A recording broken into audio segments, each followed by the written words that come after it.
1940-এর June মাসে নেতাজির একটি বক্তৃতার কথা।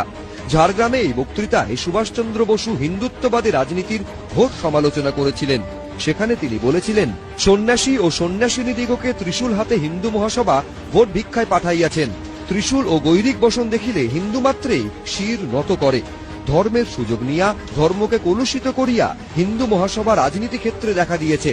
হিন্দু মাত্রেরই তাদের নিন্দা করা কর্তব্য। সারা জীবন ধর্মনিরপেক্ষতার পক্ষে সওয়াল করা নেতাজি বলতেন, ধর্মকে রাজনীতি থেকে বাদ দেওয়া উচিত। ধর্ম ব্যক্তি বিশেষের হওয়া উচিত। ব্যক্তি হিসেবে মানুষ যে ধর্ম পছন্দ করে তা অনুসরণ করার পূর্ণ স্বাধীনতা থাকবে, কিন্তু ধর্মীয় বা অতীন্দ্রিয় বিষয়ের দ্বারা রাজনীতি পরিচালিত হওয়া উচিত নয়।